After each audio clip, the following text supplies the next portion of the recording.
अमित एक सीधा साधा और मेहनती नौजवान है। अपने छोटे से ठेले के पास खड़ा है। ठेले पर लिखा है अमित स्पेशल पनीर भुर्जी टोस्ट, असली एनर्जी।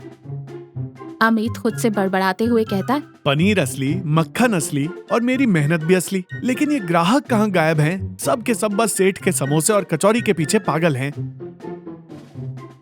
तभी सरपंच की बेटी राधा अपनी सहेली मीना के साथ वहाँ आती है। राधा थोड़ी चुलबुली है पर दिल की बहुत अच्छी है।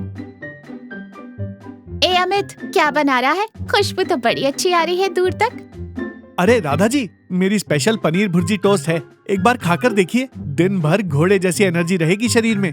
मीना हंसते हुए कहती है, घोड़े जैसी मतलब इसे खाने के बाद हम हिनहिनाना शुरू तो नहीं कर देंगे ना बीच सड़क पर? अरे नहीं नहीं मीना जी, मेरा मतलब है कि थकान नहीं होगी। चल ठीक है, एक लगा दे, देखते हैं तेरी इस एनर्जी फूड में कितना दम है। अमित जल्दी से टोस्ट बनाता है। तवे पर मक्खन और पनीर पड़ते ही छर्र की आवाज आती है। राधा एक बाइट लेती है। उसकी आंखें खुशी से चमक उठती है। अरे वाह, ये तो सच में बहुत टेस्टी है यार, एकदम कुरकुरा और मसालेदार। कहा था ना, ये अमित के हाथ का जादू है।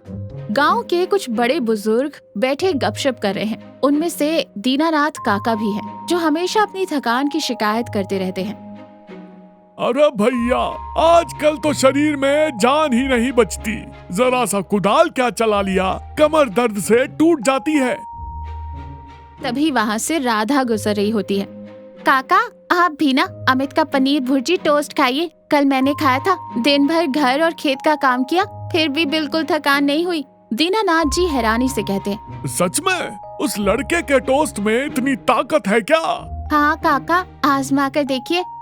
दीनानाथ काका अमित के ठेले पर गए।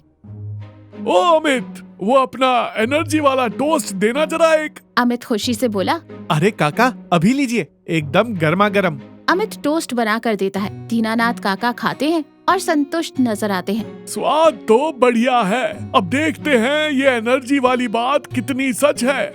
दीनानाथ काका कुएं पर लगातार फुर्ती से बाल्टियां खींच रहे हैं। गांव वाले उन्हें हैरानी से देख रहे हैं। अरे दीनानाथ काका, आज तो आप में जवानी छलांगे मार रही है। इतनी फुर्ती कहाँ से आ गई अचानक? हाँ, अरे भाई, सब उस अमित के पनीर भुर्जी टोस्ट का कमाल है। सच में शरीर में जान आ गई है। ये बात पूरे गांव में जंगल के आग की तरह फैल जाती है। अमित का एनर्जी टोस्ट सबके बीच चर्चा का विषय बन जाता है। अमित के ठेले पर अब अच्छी खासी भीड़ है। लोग लाइन में खड़े हैं। अमित और उसका छोटा भाई श्यामू दोनों मिलकर काम संभाल रहे हैं। भैया, अपना टोस्ट तो सुपर हिट हो गया। सांस लेने की भी फुर्सत नहीं मिल रही। हाँ श्यामू, लेकिन याद रखना, हमें क्वालिटी कभी कम नहीं करनी है। हमेशा ताजा पनीर और असली मक्खन ही इस्तेमाल करेंगे। तभी गांव का सबसे अमीर और कंजूस इंसान सेठ दीनानाथ वहाँ आता है। वो अमित की तरक्की देखकर अंदर ही अंदर चल रहा है। ए अमित, मेरे लिए भी एक टोस्ट लगा, लेकिन सुन, पनीर थोड़ा ज्यादा डालना, मक्खन भी। पैसे मैं उतने ही दूंगा। सेठ जी, मैं सबको एक जैसा ही और बढ़िया टोस्ट बनाकर देता हूँ। आप खाइए, आपको शिकायत का मौका नहीं मिलेगा। सेठ टोस्ट खाता है। उसे स्वाद बहुत पसंद आता है, पर वो अपनी जलन छुपा नहीं पाता। सेठ दीनानाथ अपनी पत्नी से बात कर रहा था। उस कल के लड़के अमित ने गांव के सारे ग्राहक अपनी तरफ खींच लिए हैं। मेरी मिठाई और समोसे की दुकान सूनी पड़ी है। कुछ तो करना पड़ेगा। तो आप भी अपने समोसे में कोई एनर्जी वाली चीज मिला दीजिए ना, सेठ दिमाग दौड़ाते हुए कहता है। मुझे कुछ तगड़ा प्लान सोचना पड़ेगा। उस ठेले वाले को तो मैं रास्ते से हटाकर ही दम लूंगा।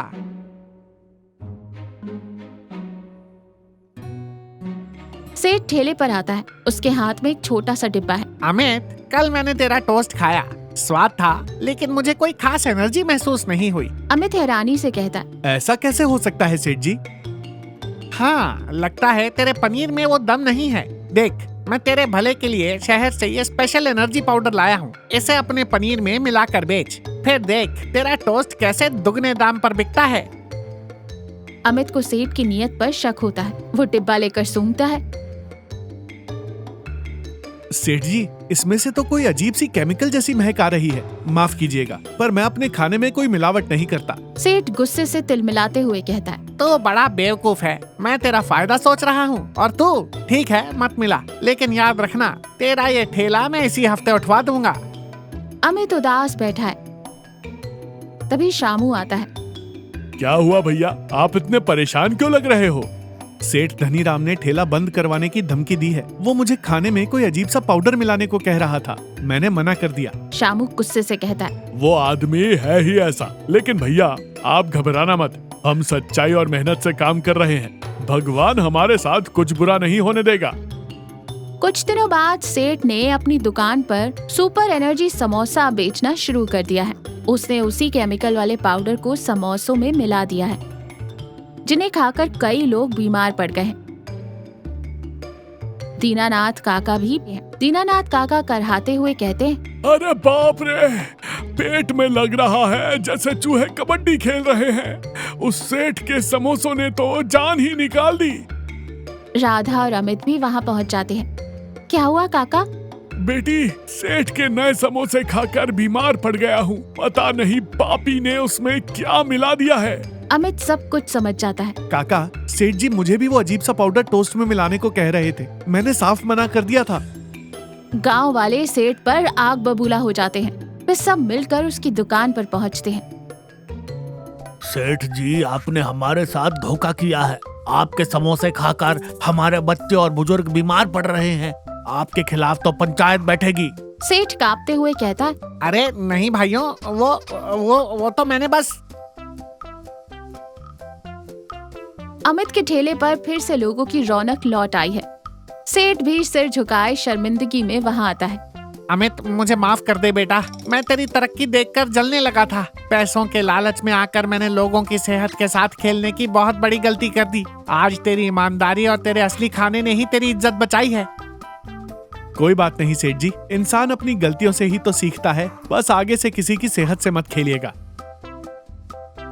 आइए, एक फ्रेश पनीर भुर्जी टोस्ट खाइए, सब ठीक हो जाएगा। सेठ दीनाराम टोस्ट खाता है। उसके चेहरे पर एक सच्ची खुशी और सुकून नजर आता है। गांव वाले भी अमित की दरियादिली देखकर बहुत खुश होते हैं। तो देखा, ईमानदारी और शुद्धता ही जीवन में सफलता की असली और पक्की चाबी है। लालच और मिलावट का रास्ता हमेशा थोड़े समय का फायदा और जीवन भर का नुकसान देता है। अमित ने अपनी सच्चाई नहीं छोड़ी, इसलिए उसने न केवल अपना काम बचाया बल्कि सबका दिल भी जीत लिया।